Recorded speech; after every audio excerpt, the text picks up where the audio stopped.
बोलो सतगुरुदेव की जय। बंदी छोड़ कबीर परमेश्वर जी की जय। बंदी छोड़ गरीबदास जी महाराज जी की जय। स्वामी राम देवानंद जी गुरु महाराज जी की जय। सर्व संतों की जय, सर्व भक्तों की जय, धर्मी पुरुषों की जय। श्री काशी धाम की जय, श्री छुडानी धाम की जय, श्री करोथा धाम की जय, श्री बरवाला धाम की जय। सत साहिब गरीब नमो नमो सतपुरुष को नमस्कार गुरु की नहीं। सुर नर मुनि जन साधुआ संतों सर्वस्दी नहीं। सतगुरु साहेब संत सब डंडो तुम प्रणाम। आगे पीछे मध्य हुए तिनको जा कुर्बान। नराकार निर्विषम काल जाल भय बंधनम निर्लेपम निज निर्गुणम अकलनो बेशोंदनम। सोहम सुरति समाप्तम सकल समाना नीरतलय उज्ज्वल हिरंबर हरदमम बेपरवा अथाह वार पार नहीं मध्यतम।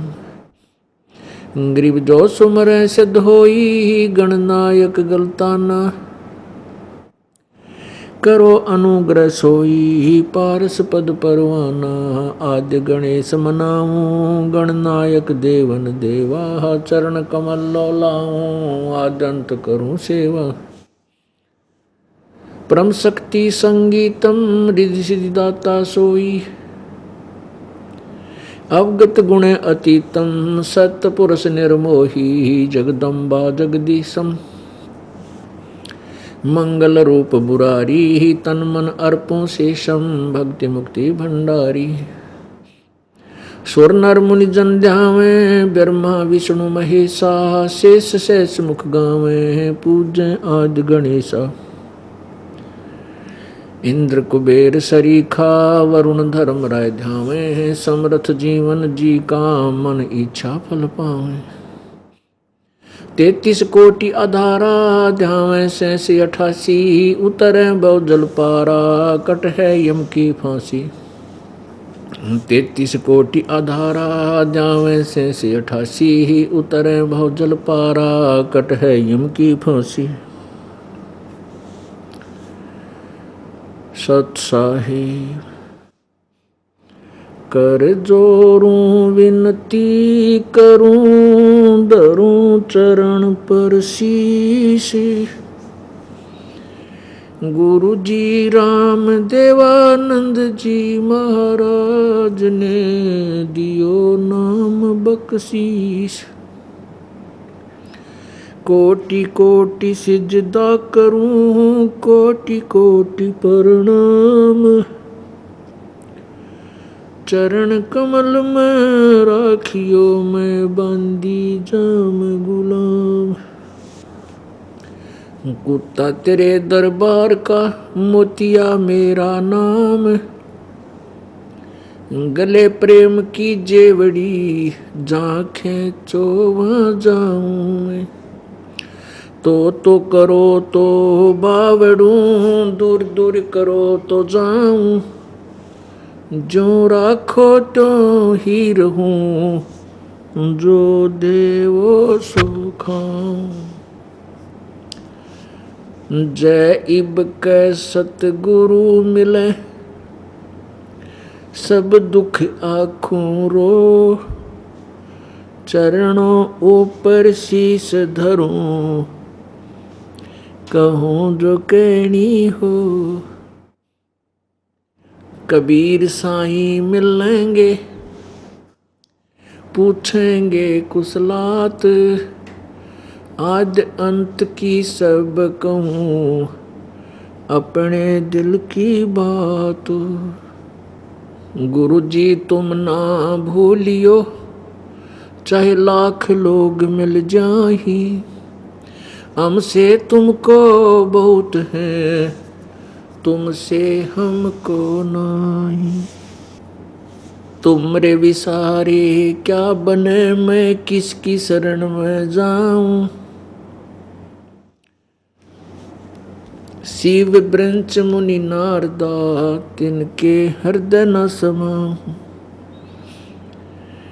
अवगुण किए तो बहुत किए, करत न मानी हार।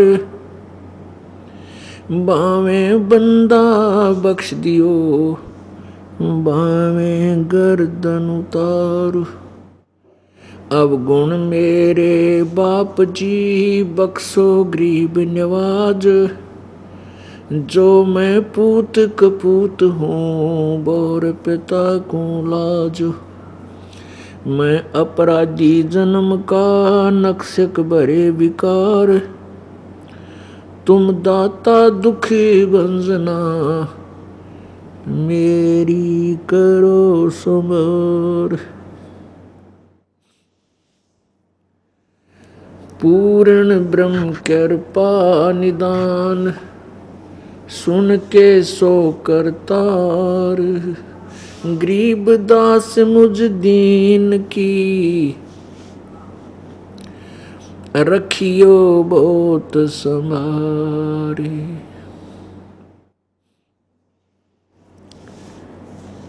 बंदी छोड़ दयाल जी, तुम तक हमारी दौड़े। जैसे काग जहाज का, सूझत और न ठोरी। राम नाम रटते रहो, राम नाम रटते रहो। जब तक घट में प्राणी, कब हो तो दीन दयाल के, भनक पड़ेगी कान। राम रटत कोड़ी भलो, चू चू पड़े जो चाम। ये सुंदर शरीर किस काम का, जा मुख नाही नाम। राम रटत दारिद्र भलो, टूटी घर की छान। वो सुंदर महल किस काम के, जहाँ भक्ति नहीं भगवान। राम रटत कन्या भली, साकट भला न पूत। छेरी के गल में गल थना, जिसमें दूध न मूत। मानुष जन्म पाय कर, जो नहीं रटे हरि नाम। जैसे कुआ जल बिना, बनवाया क्या काम। परमपिता परमात्मा, सारी सृष्टि के रचनहार, कुल मालिक कबीर देव, कबीर परमेश्वर, अल्लाहू अकबर, वो प्रत्येक युग में अपने सतलोक से चलकर इस काल के लोक में, पृथ्वी आदि लोकों में आता है। सहशरीर आता है, सहशरीर चला जाता है।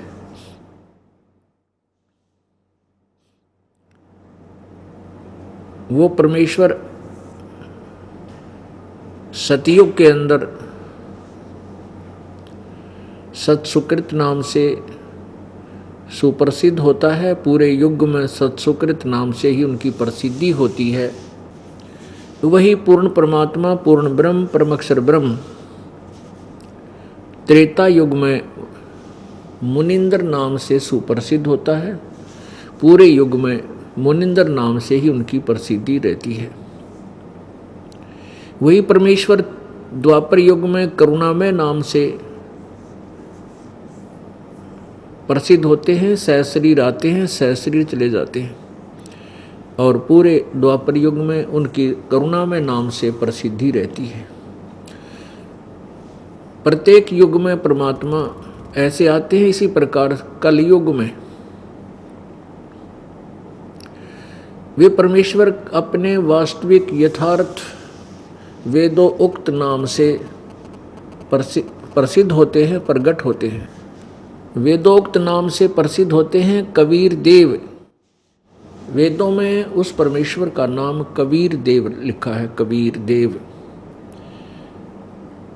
हम उसे कबीर देव कहने लगे, कबीर वह को वह बोलने लगे। और इसी प्रकार अपभ्रंश होकर के परमेश्वर का नाम हम कबीर साहब बोलने लगे। देव माने साहब, परमेश्वर, परमात्मा, तो हम कबीर साहब कहने लगे और लिखने भी लगे कबीर साहब। वेदों में उसे कबीर देव, कबीर अग्नि, कबीर अमितोजा, कबीर मनीषी आदि नामों से संबोधित किया गया है।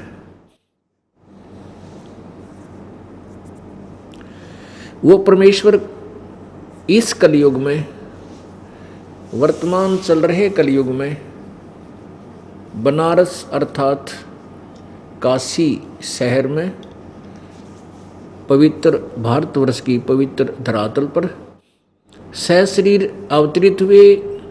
बनारस शहर के लहर तारा नामक एक तालाब में विकसित कमल के फूल पर वे एक शिशु रूप धारण करके प्रकट हुए।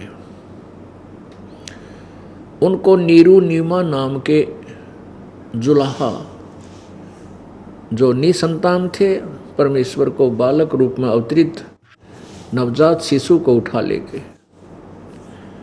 पुत्रवत परवरिश की, और जब परमात्मा छोटी ही आयु के थे उसी समय से अपने उद्देश्य की पूर्ति के लिए वो जिस लिए आते हैं उस तत्व ज्ञान का प्रचार करने लग गए थे। परंतु परमात्मा को एक बालक समझकर उनकी उन गूढ़ रहस्य युक्त वचनों पर, बातों पर किसी ने ध्यान नहीं दिया। लेकिन परमात्मा अपना उद्देश्य पूरा करके चले गए। उन्होंने अपनी उस अमृतवाणी को लिपिबद्ध करवा दिया।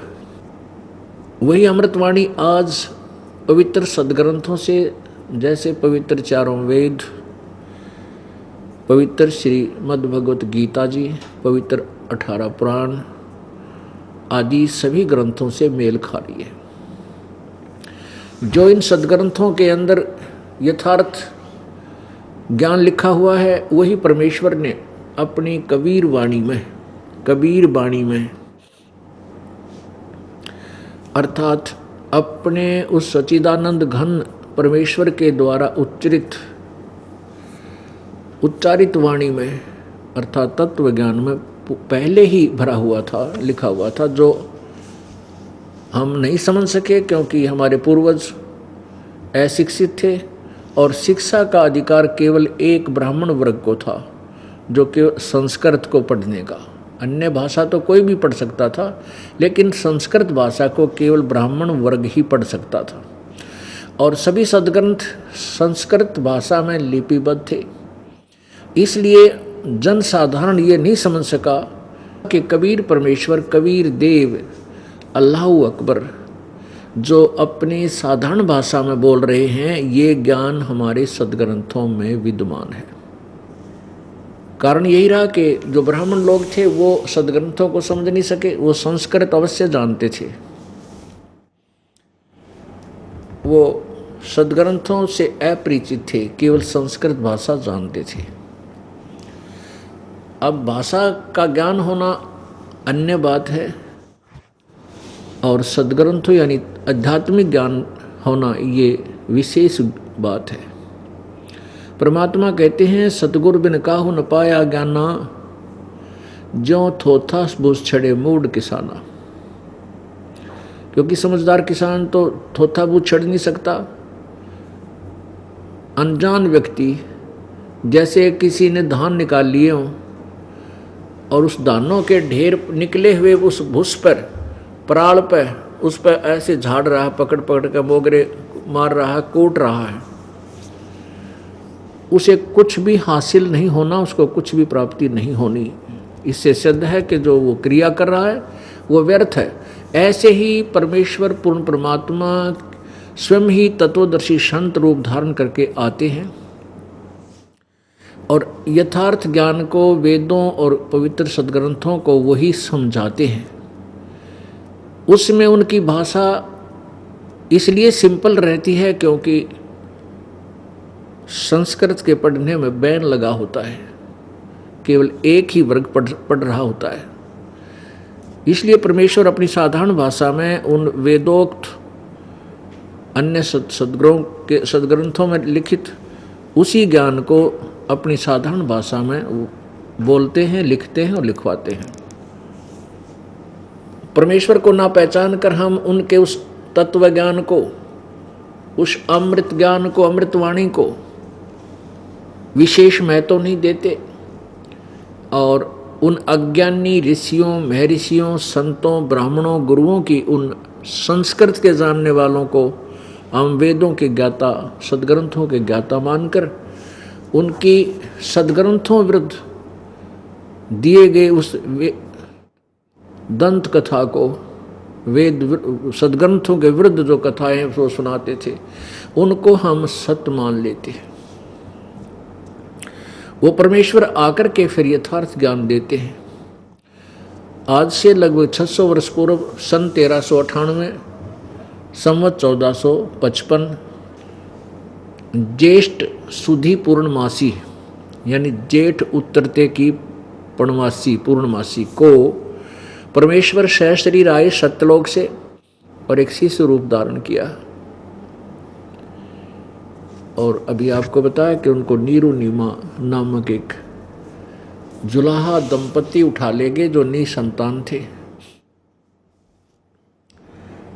परमात्मा ने छोटी आयु में ही बड़े बड़े विद्वानों के छक्के छुड़ा दिए थे, लेकिन उन स्वार्थी लोगों ने, महिमा के भूखों ने अपनी रोजी रोटी कमाने के उद्देश्य को ना त्याग कर जनसाधारण को भ्रमित करना प्रारंभ कर दिया कि ये कबीर दुष्प्रचार कर रहा है, ये वेदों और गीता के बारे में कुछ नहीं जानता है, पुराणों के बारे में ये नहीं जानता है, ये छोटी जाति का है और ये संस्कृत नहीं पढ़ा है, इसलिए ये सदग्रंथों को नहीं समझ सकता, ये झूठ बोलता है।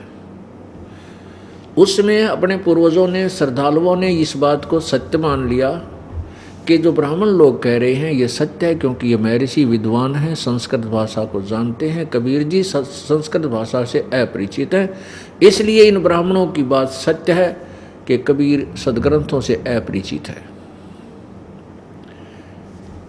अब इस दास के ऊपर मेहर करी परमेश्वर कबीर देव ने इस दास को भेज दिया अपने पूर्व दिए गए उस अमृत ज्ञान का उजाला करने के लिए। आज से 600 वर्ष पहले जो परमेश्वर ने ये अमृत वाणी बोली थी, जो लिपिबद्ध कर दी गई कबीर वाणी, अब उसका प्रकाश करने के लिए, उसका प्रचार करने के लिए और उस सत्य अमृत वाणी को सदग्रंथों से तुलना करके आपको सत्य सिद्ध करने के लिए इस दास को भेजा। इससे प्रथम बात तो ये हो जाएगी कि कबीर परमात्मा थे, पूर्ण ब्रह्म थे, ये सिद्ध होगा, क्योंकि पहले प्रभु आए थे 600 वर्ष पहले इस कलयुग में, तो उन्होंने वो लीलाएं की थी, वो सुख दिए थे श्रद्धालुओं को, परमात्मा ही दे सकता है। दूसरे ऐसा ज्ञान दिया था जो परमात्मा ही दे सकता है, क्योंकि वेदों को, वेद ज्ञान जो है ये प्रभु दत्त है। गीता जी का ज्ञान ये काल दत्त है, ब्रह्म दत्त है। अब विचार करना, चारों वेदों का ज्ञान सर्वप्रथम परमात्मा कबीर जी ने, वैसे 5 वेद दिए थे कबीर परमात्मा ने, 5 वेद दिए थे कबीर परमेश्वर ने। किसको? इस ब्रह्म को। और ब्रह्म अर्थात क्षर पुरुष भी कहते हैं, जो ब्रह्मा विष्णु महेश के पिताजी हैं। इसने क्या किया कि 4 वेद तो अपने पुत्र ब्रह्मा को दे दिए, 5वां जो सवसम वेद था, जो कबीर परमेश्वर ही आकर फिर पुनः प्रदान करते हैं, वो छुपा दिया, क्योंकि उसमें इसके जाल का रहस्योद्घाटन था। इसके रहस्यों का जो है पर्दा हटा था। ये काल है, 1 लाख मानव शरीरधारी प्राणियों को नित्य खाता है, इसकी उत्पत्ति आदि उस सवसम वेद में लिखी थी। तो काल ने इस डर से कि कहीं मेरे अंतर्गत किस ब्रह्मांड के प्राणियों को ये ज्ञान हो जाए कि मैं काल हूँ और इनको खाने के लिए बांधे बैठा हूँ, तो कहीं ये मेरे से विमुख होकर के जब परमेश्वर आवे सारे के सारे उसी के चरणों में ना लग जाएं, इसलिए इस काल ने यथार्थ ज्ञान से हटाकर भ्रमित ज्ञान श्रद्धालुओं में प्रवेश कर दिया। इसलिए जो वेदों का ज्ञान है वो परमेश्वर कबीर जी ने दिया था। किसको? इस ब्रह्म क्षर पुरुष को, जो 21 ब्रह्मांड का परमात्मा प्रभु है, स्वामी है। और इसने अपने पुत्र ब्रह्मा को इन 4 वेद दे दिए, 5वां छुपा लिया। तो चारों वेदों का ज्ञान परमेश्वर द्वारा दिया गया है ब्रह्म को, और ब्रह्म ने आगे अपने पुत्र ब्रह्मा को दिया। ब्रह्मा ने जैसा भी वेदों को जाना समझा, उसके आधार पर इसने अन्य श्री विष्णु जी आदि को, श्री शिव जी, श्री शंकर जी आदि को, शिव जी आदि को इसने आगे भेद बताया।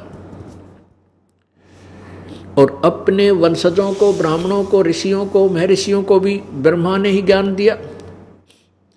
और ब्रह्मा जी देवी भागवत महापुराण 3 स्कंद में कहता है कि अपने पुत्र नारद से बता रहा है कि मैं जब मेरी उत्पत्ति हुई, मैं कमल के फूल पर बैठा था।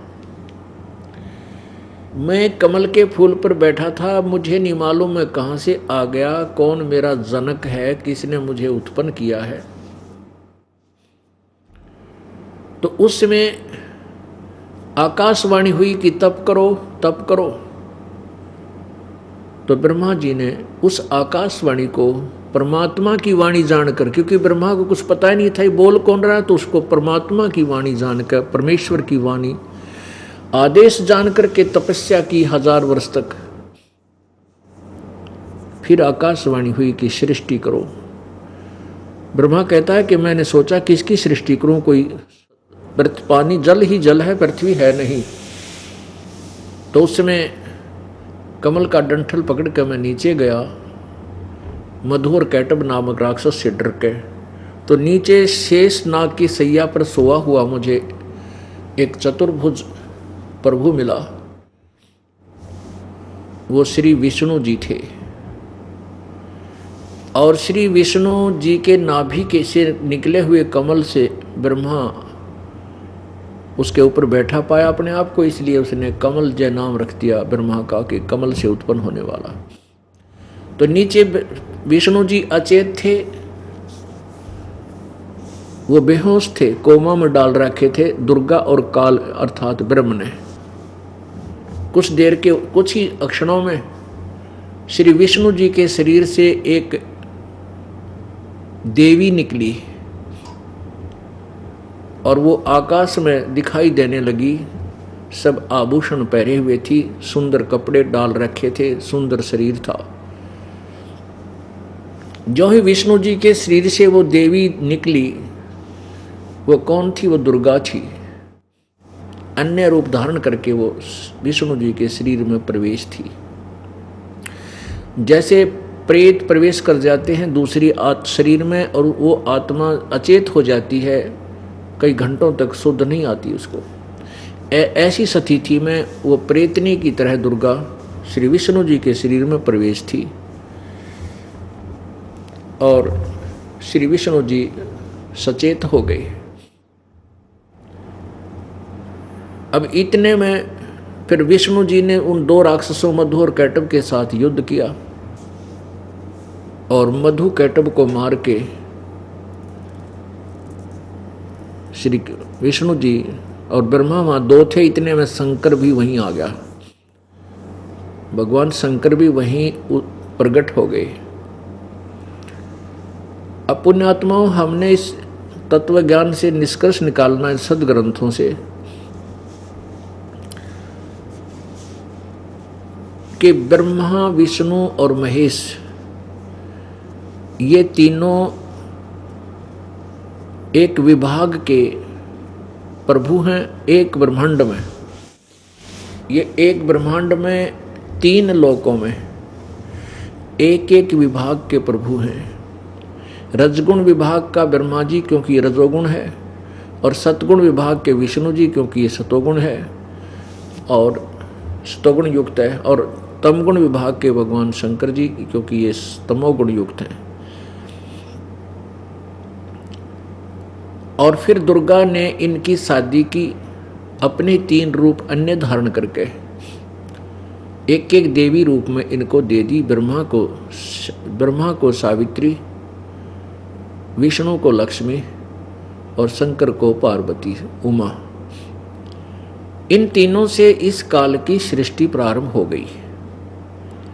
कुछ अन्य, दुर्गा ने भी अन्य अपने शब्द वचन से भी कुछ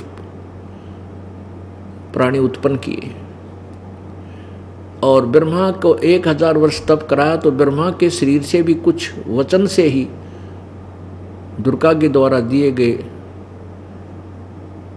बीज शक्ति से, वो वचन से ही काफी जो है मानव उत्पन्न हुए। इस प्रकार ये काल की सृष्टि प्रारंभ हो गई। अब कहने का भाव यह है कि अब आगे जो पुराणों की रचना हुई है, ये पुराणों की रचना श्री ब्रह्मा जी द्वारा की गई। ब्रह्मा जी ने ये ज्ञान दिया। 18 पुराणों को एक ही ज्ञान कहा जाता है, एक बोध। 14 बोध हैं, 18 बोध हैं। उन 18 बोधों में से एक बोध 18 पुराण है, ऐसे समझो। तो ये ब्रह्मा जी द्वारा दिए गए ज्ञान को आगे अन्य ऋषियों ने कुछ अपने विचार मिक्स करके उनको 18 भागों में विभाजित कर लिया। उनका अलग अलग से भिन्न भिन्न नाम रख दिया। किसी का देवी पुराण, श्री देवी पुराण, किसी का श्री विष्णु पुराण, किसी का श्री शिव पुराण, किसी का श्री ब्रह्मा पुराण, किसी का श्री मार्कंडेय पुराण आदि आदि। लेकिन ये ज्ञान ब्रह्मा जी द्वारा दिया गया मूल ज्ञान है। अन्य ऋषियों ने अपने अनुभव को इसमें जोड़ दिया, इसलिए उसका लेखक, उनका वक्ता उसी ऋषि को मान लिया गया। जैसे श्री विष्णु पुराण का वक्ता श्री पाराशर ऋषि है और लेखक वेद व्यास जी हैं, वक्ता हैं, लेकिन ज्ञान किसने दिया? वो ब्रह्मा जी ने। ब्रह्मा जी से दक्षादि ऋषियों ने प्राप्त किया। दक्षादि ऋषियों ने शाश्वत को, शाश्वत से फिर आगे पृथुत को, पृथुत से फिर पराशर ने प्राप्त हुआ। इस तरह यानी इन पुराणों में कुछ मिल करके ये और ज्यादा विस्तृत बन गए। अब हमने जो यथार्थ ज्ञान है उसको ग्रहण करना है। पुराणों में जो ब्रह्मा जी ने ज्ञान दिया है सीधा, वो ज्ञान ब्रह्मा जी का वो ज्ञान है जो होश में सचेत होने के बाद का है। वो उसने जो बोला है वो उसका बोला हुआ है, ये ठीक है। ये ठीक नहीं है कि जो उसने बोला पुराण में लिखा वो सही है, नहीं। उस सही है या ठीक है वो तो वेदों से तुलना करेंगे, शवसम वेद से मिलाएंगे, तब उसको जो ब्रह्मा जी ने जितना बोला है, वो ब्रह्मा ने जो बोला है वो बोला उसने है, ये सही है। ना कि ब्रह्मा ने जो कहा वो पुराण ठीक है, पुराण ज्ञान ठीक है, नहीं। उस ठीक है या गलत है, उचित है या अनुचित है, उसकी तुलना शवसम वेद और इन 4 वेदों से की जाएगी, तो वो ज्ञान सही होगा जो ब्रह्मा ने बताया पुराणों में। तो हमने ऐसे देखना जैसे ब्रह्मा विष्णु महेश ये 3 देवता हैं और इनके पुत्र जो ऋषि, महर्षि, ब्राह्मण, ये ब्रह्मा के पुत्र हैं। तो जो ज्ञान वेदों में है, पवित्र 5 वेदों में, 4 वेद तो यजुर्वेद, ऋग्वेद, सामवेद, अथर्ववेद, और 5वां वेद ये शवसम वेद है। इनमें जो ज्ञान है वो ज्ञान प्रभुदत्त है। जो गीता जी का ज्ञान है वो ब्रह्म द्वारा दिया गया है। अब गीता जी के ज्ञान में जो ज्ञान वेदों से मिलता है वो बिल्कुल सही है, और जो ज्ञान वेदों से नहीं मिलता है और श्री कृष्ण जी में प्रवेश करके इस ब्रह्म ने, ज्योति निरंजन ने अर्थात क्षर पुरुष ने ज्ञान बोला, प्रेत की तरह प्रवेश करके श्री कृष्ण जी के शरीर में। तो उसने युद्ध करवाने के लिए जो अटकलबाजी की, वो ज्ञान वेद विरुद्ध है। तो वो गीता जी का ज्ञान वेदों से भिन्न है, वो काल का अपना दिया हुआ अपना अनुभव है। और वेद ब्रह्म ने जो दिए हैं ये परमात्मा के दिए हुए एज इट इज दिए हैं। और गीता जी में जो क्योंकि गीता जी का ज्ञान इस पहले क्यों नहीं दिया श्री कृष्ण जी ने? श्री कृष्ण जी ने तो दिया ही नहीं। कि लोग कहते श्री कृष्ण जी ने गीता जी का ज्ञान दिया, नहीं, गीता जी का ज्ञान श्री कृष्ण जी को तो पता ही नहीं मैंने गीता जी में क्या बोला था। क्योंकि इसके लिए थोड़ा सा प्रमाण देना पड़ेगा, क्योंकि ये एक ऐसा जटिल प्रश्न हो गया है इन अज्ञानी ऋषियों में, ऋषियों के द्वारा भ्रमित किया, पर समाज को भ्रमित कर दिया गया है। तो यह थोड़ा सा संकेत देंगे कि श्री कृष्ण जी को पता ही नहीं मैंने गीता बोलते समय क्या बोला था। वो तो काल भगवान श्री कृष्ण जी के शरीर में प्रवेश करके बोल रहा था और उसने ही वो ज्ञान दिया। वो खुद कहता गीता ज्ञान दाता 11वें अध्याय के 32वें श्लोक में श्रीमद् भगवत गीता जी में कहता है कि मैं काल हूं और सबको खाने के लिए आया हूं। पुण्यात्माओं, श्री कृष्ण काल नहीं थे। उन्होंने पहले कभी अपने आप को काल नहीं किया, बाद में कभी काल नहीं कहा, पहले कभी काल नहीं कहा। और ऐसा विकराल शरीर जिसको देख करके ऐसा भयंकर शरीर दिखाया उस काल ने, श्री कृष्ण जी के शरीर से बाहर निकल कर बाहर खड़ा होकर के श्री कृष्ण जी अलग खड़े होकर देख रहे हैं और वो काल अलग से खड़ा, अर्जुन अलग देख रहा है। तो उस काल ने सारी ये अटकलबाजी की युद्ध कराने के लिए, और उसी ने ये वेदोक्त ज्ञान गीता जी में दिया, कुछ अपनी अटकल अड़ा दी। जैसे गीता जी अध्याय नंबर 2 के श्लोक 37-38 में कहा कि अर्जुन तो युद्ध कर ले, लाभ हानि को त्याग कर युद्ध कर ले, इस प्रकार तू पाप को प्राप्त नहीं होगा।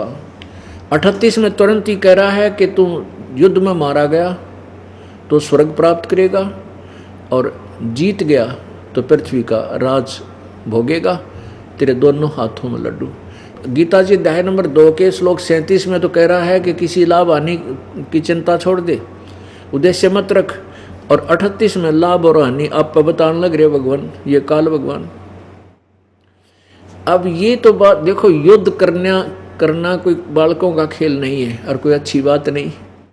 और युद्ध बगैर किसी लाभ हानि के करेगा कौन? अंडरस्टूड है। बगैर लाभ हानि के तो हम 10 कदम भी ना चलें किसी तरफ, और वो सिर धड़की बाजी, अपने जीवन की बाजी लगाना।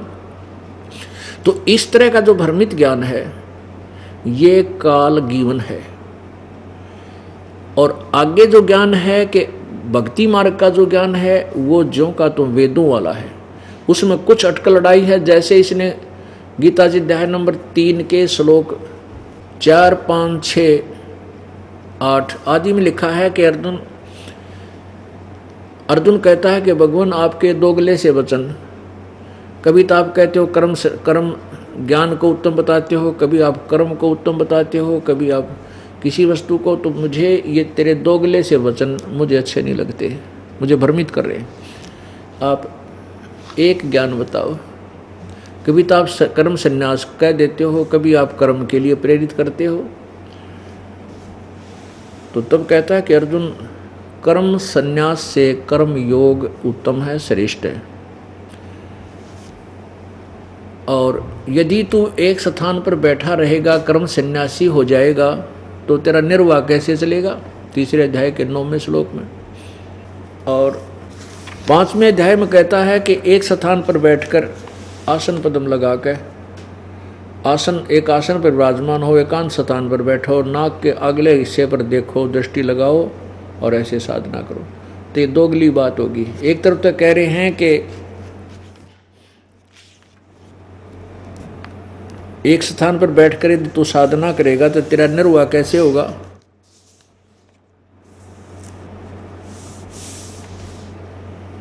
और दूसरी तरफ 3 में तो कह रहे हैं कि तेरा निर्वाह कैसे होगा यदि तू शास्त्र कर्म सन्यासी हो गया, तो काम छोड़कर बैठ गया या जंगल में चला गया, साधना करने लग गया।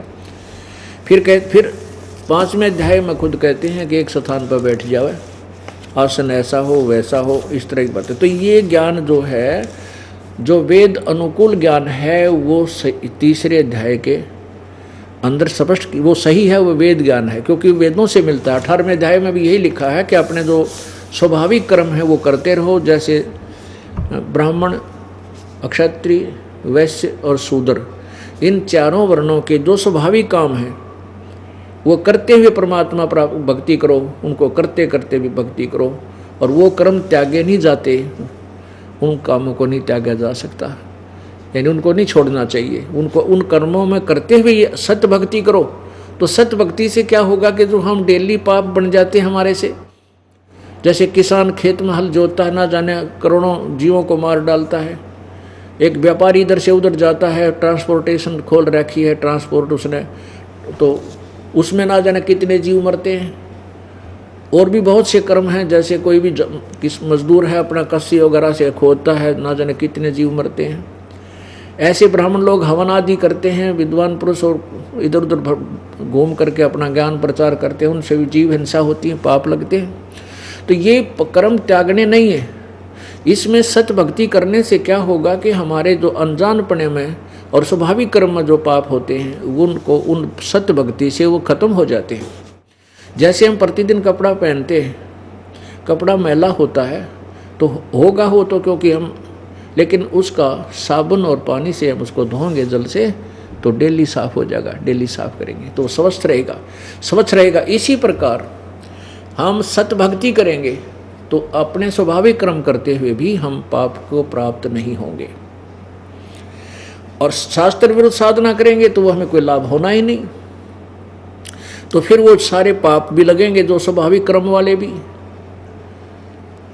वो भी पाप लगेंगे, क्योंकि आपके पास वो साबुन और जल नहीं है।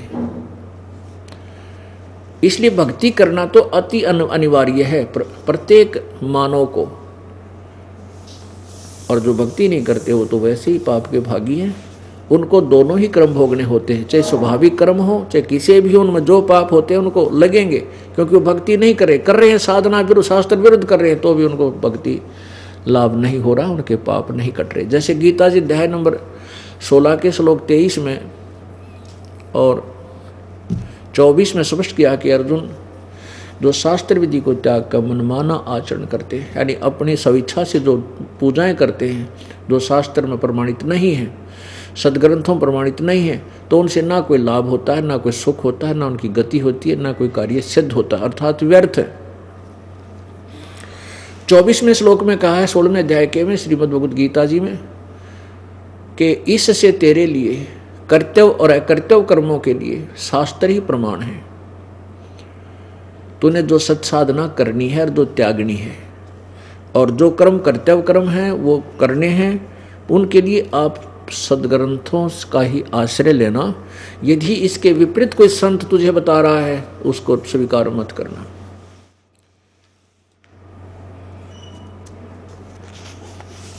तो इस प्रकार जो शास्त्र गीता जी में जो ज्ञान है, अब देखिएगा श्रीमद् भगवत गीता, ये श्रीमद् भगवत गीता 3 अध्याय अथ 3 अध्याय, इसमें प्रथम मंत्र में कहा है, अर्जुन ने पूछा, हे जनार्दन, यदि आपको कर्म की अपेक्षा ज्ञान श्रेष्ठ मान्य है तो फिर हे केशव, मुझे भयंकर कर्मों में क्यों लगाते हैं, मुझे युद्ध के लिए क्यों प्रेरित कर रहे हो। अब यहां ये क्या कहता है, 2 में अर्जुन कहता है कि मिले हुए से वचनों से, आपके ये दोगले से वचनों से मेरी बुद्धि को, आप मिले हुए से वचनों से मेरी बुद्धि को मानो मोहित कर रहे हैं।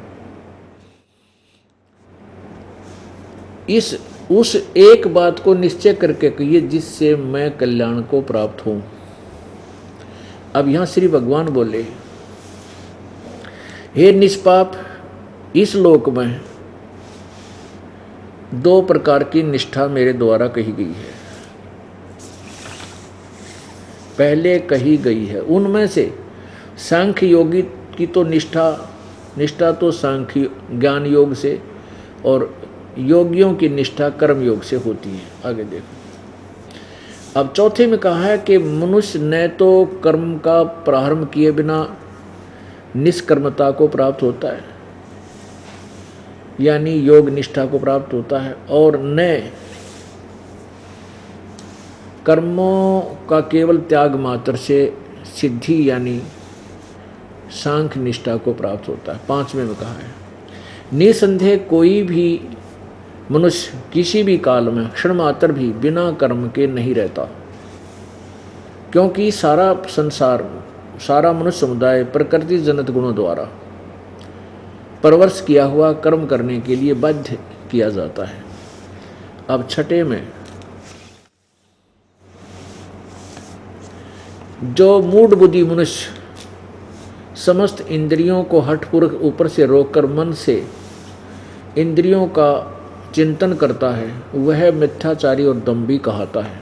अब देखो, जो मूढ़ बुद्धि, जो मूर्ख व्यक्ति कर्म इंद्रियों को हठपूर्वक रोककर मन से इंद्रियों का चिंतन करता रहता है, वह मिथ्याचारी अर्थात दंभी कहलाता है। कहने का भाव यह कि जो एक स्थान पर बैठ कर हठपूर्वक आसन लगाकर और हठ योग करने की चेष्टा करता है, मन रोकने की चेष्टा करता है, उसके विषय में कहा कि वो तो मिथ्याचारी दंभी अर्थात पाखंडी है। सातवें में कहा कि किंतु अर्जुन, जो पुरुष मन से इंद्रियों को वश में करके और अनासक्त हुआ समस्त इंद्रियों द्वारा कर्म योग का आचरण करता है, यानी अपनी इंद्रियां न रोक ले और कर्म योग माने काम करते करते भगवान की भक्ति करता है, वह श्रेष्ठ है। काम करते, कर्म योग माने काम करते करते, ना कि एक जगह स्थान पर बैठ कर कर्म योग का आचरण करता हुआ, कर्म योग माने अपना स्वाभाविक कर्म करता हुआ, वही श्रेष्ठ है।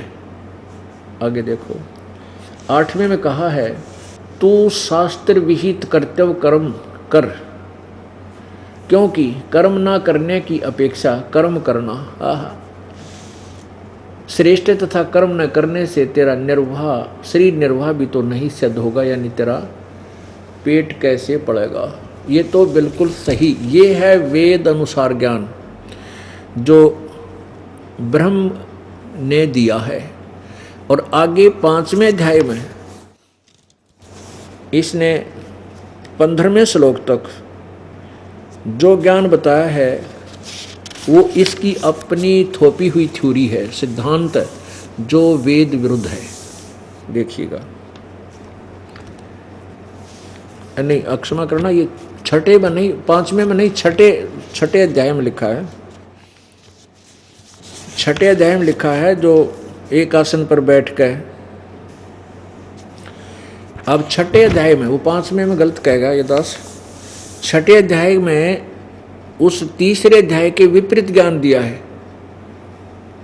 तीसरे अध्याय के 1 से लेकर जो 8वां वर्णन है उसके विपरीत अब अध्याय नंबर 6 के श्रीमद् भगवद गीता के अब 10, 11, 12, 13, 14 में जो इसने 15 तक ज्ञान दिया है वो इसका अपना ज्ञान है। अब देखना, ये अध्याय नंबर 6 श्लोक नंबर 10 से प्रारंभ करें। मन और इंद्रियों सहित शरीर को वश में रखने वाला आशा रहित, संग्रह रहित योगी अकेला ही एकांत स्थान में स्थिर होकर आत्मा को निरंतर लगावे, परमात्मा में लगावे, और शुद्ध भूमि में जिसके ऊपर कर्म से कुशा, मृगछाला और वस्त्र बिछे हैं, न बहुत ऊंचा और न बहुत नीचा, ऐसे अपने आसन को स्थिर करके उस आसन पर बैठकर चित्त और इंद्रियों की क्रियाओं को वश में रखते हुए मन को एकाग्र करके अंतःकरण की शुद्धि के लिए योग का अभ्यास करें। 13वें में कहा कि काया, सिर और गले को समान अचल धारण करके और शिथिर होकर अपनी नासाग्रे यानी नासिका के अग्रभाग पर, नाक के अगले हिस्से पर दृष्टि जमाकर दिशाओं को न देखता हुआ ब्रह्मचारी के व्रत में स्थित भय रहित भली भांति शांत अंतःकरण वाला सावधान योगी मन को रोक कर मुझ में चित वाला मेरे प्राण होकर स्थित होए। वश में किए हुए मन वाला योगी इस प्रकार आत्मा को निरंतर सदा निरंतर मुझ परमेश्वर स्वरूप लगाता हुआ मुझ में रहने वाली परमानंद की पराकाष्ठ निर्वाण परमाम शांति को प्राप्त होता है। अब यहाँ देखो, अब निर्वाण परमाम का अर्थ परमानंद की पराकाष्ठ रूप शांति को प्राप्त होता है। निर्वाण परमाम, इसका वास्तविक अर्थ तो ये समझना चाहिए कि ये शांति जो इस ब्रह्म की साधना से प्राप्त होती है, जो ब्रह्म की साधना से जो शांति, ये कह रहा है मेरी साधना ऐसे करे और उससे निर्वाण परमाम शांति को प्राप्त होता है। निर्वाण परमाम का अर्थ होता है, निर्वाण माने मृत्यु, मोक्ष यानी बिल्कुल समाप्त हो जाना, खत्म हो जाना। और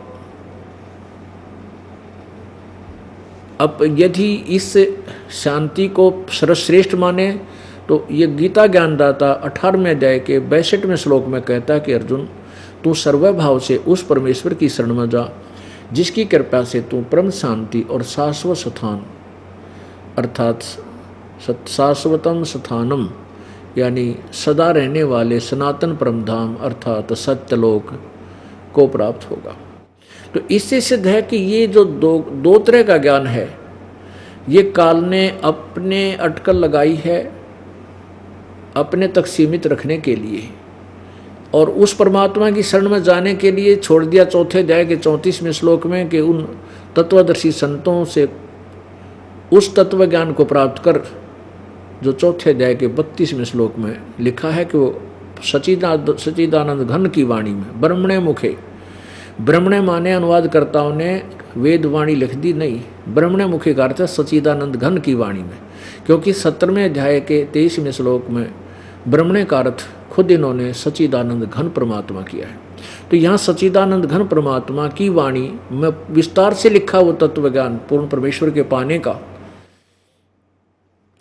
तो उस ज्ञान को तत्वदर्शी संतों के लिए छोड़ दिया। इसलिए इस काल ने अपने यहाँ उलझाए रखने के लिए अपने सत्र का ज्ञान और अपना भी विधान अलग से वेदों के विरुद्ध भी बताया है और वेदों अनुसार भी बताया है। तो इस गीता जी में जो वेदों विरुद्ध जो ज्ञान है, जैसे अधिक नहीं है, जो युद्ध कराने के लिए और काल को यहाँ अर्जुन को यहाँ भ्रमित रखने के लिए इसने कुछ एक ज्ञान ऐसा दे दिया जो अभी तक सुलझ नहीं रहा था। इस दास पे कृपा की परमात्मा ने अब ये ज्ञान बिल्कुल क्लियर हो जाएगा, स्पष्ट हो जाएगा और कोई भ्रमना, कोई इसमें संदेह नहीं रहेगा। तो कहने का भाव ये है कि अब ये समझना हमने, अब देखिएगा 16वें श्लोक में फिर स्पष्ट करता है ये काल कि अब फिर कहता है कि न तो एकांत स्थान पर बैठने से योग पूर्ण हो सकता, और खुद कह भी रहा है कि एकांत स्थान पर बैठो। अब देखो इसी के 6 के 16वें में देखो, अध्याय नंबर 6 के श्लोक 16 में, अब 15 हमने पढ़ लिया। अब कहता मुझ में रहने वाली या मेरे तक रहने वाली ही शांति प्राप्त होती। काल तक रह गया तो शांति नाम की चीज ही नहीं है, जन्म मृत्यु कर्म दंड ज्यों का त्यों रह जाता। अब 16वें में कहा है कि अर्जुन यह योग न तो बहुत खाने वाले का और न बिल्कुल न खाने वाले का, यानी न तो, अब यह एकांतम है ना, ये देखो, न अति अंश असनत तु योग अस्ति चन एकांतम अन अनसत न अनसत यानी अर्च एकांतम। अब एकांतम का अर्थ इन्होंने इकट्ठा कर दिया, बिल्कुल कर दिया। अब एकांतम माने एकांत स्थान पर भी बैठने वाले का योग पूर्ण नहीं होता, न घना खाने वाले का और न बिल्कुल न खाने वाले का, न तो अधिक खाने वाले का या बिल्कुल न खाने वाले का, और न एकांत स्थान पर बैठने वाले का, और न ज़्यादा सोने और आलसी का सोने वाले का, और न अधिक जागने वाले का ये योग सफल होता है। अब यहाँ अपने आप कह रहा है कि ना तो अधिक खाने वाले का, ना बिल्कुल ना खाना यानी व्रत रखने वाले का, एकांत मन एक स्थान पर बैठकर साधना करने वाले का, ना घना जागने वाले का, ना ज्यादा सोने वाले का, ये योग सफल नहीं होता। तो परमात्मा अपने सब वेद में कहते हैं प्रथम अंजल संयम राखे, योग युगत सब सतगुरु भाखे। प्रथम खाने पर संयम करे, अंजल पर संयम यानी तो अधिक नहीं खावे, थोड़ा खावे, व्रत नहीं रखने को कहा, कम खावे, इतना नहीं खावे दड़ी पक्का खा ले फिर अंगड़ाई टूट आलस आ जा पड़ के सो जा जमाई आवे, और इतना भी कम नहीं खावे कि आदमी कति कमर टेढ़ी हो जाए फिर भूख लागे कतर कतर कल जा करें जा, ध्यान भूख पर है, भक्ति कैसे होगी उसकी। अंजल संयम रखे यानी संयम रखे अपना भोजन के ऊपर, अल्पाहार करे, इतना कम भी नहीं करे कि बिल्कुल आत्मुस जा, और ज़्यादा भी नहीं करे कि आलस और जमाई दुखी करे, संयम से खावे। और फिर नाम उठत नाम बैठत नाम सोवत जागवे, नाम खाते नाम पीते नाम सेती लागवे। नाम उठत नाम बैठत, सुता उठे आँख खुल जा, परमात्मा का मंत्र करे, 2-4 जिसे भी समय मिले, और फिर चलते चलते भगवान ने याद करे, खाना खान लगे तो मालिक की आरती, अन्नदेव की आरती करे, और जब तक रोटी परोसे इतने 5-4 मंत्रा का जोटा मार दे। नाम उठत नाम बैठत नाम सोवत जागवे, सोने से पहले प्रभु को याद करके 10-20 मंत्र जिसे बने श्वास के सेवन करता करता सो जा। तो ऐसे हमने अपने अभ्यास को करना है। फिर स्वप्न में भी सांस सुमन चल पड़ेगा, स्वप्न में भी आपका सिमरण शुरू हो जाएगा श्वास का, या मंत्र बोलता रहेगा तो वो भी आपके अकाउंट में लिखे जाएंगे। ऐसे हम भक्ति के धनी होकर के फिर परमात्मा प्राप्ति करेंगे। तो कहने का भाव ये है कि जो परमेश्वर कबीर जी ने जो ज्ञान दिया वो हमारे सदग्रंथों से मेल खाता है, और उन सदग्रंथों से जिनको हम ऑथेंटिक मानते हैं, पवित्र 4 वेद, पवित्र श्रीमद् भगवत गीता, पवित्र 18 पुराण, पवित्र महाभारत। अब जैसे प्रसंग चल रहा था कि इस गीता जी का ज्ञान श्री कृष्ण जी ने नहीं बोला, ये काल ने श्री कृष्ण में प्रवेश करके बोला, इसका थोड़ा सा झलक दिखाएंगे। बाकी विस्तृत जानकारी तो कई बार दे चुके हैं, समय आने पर फिर भी देंगे।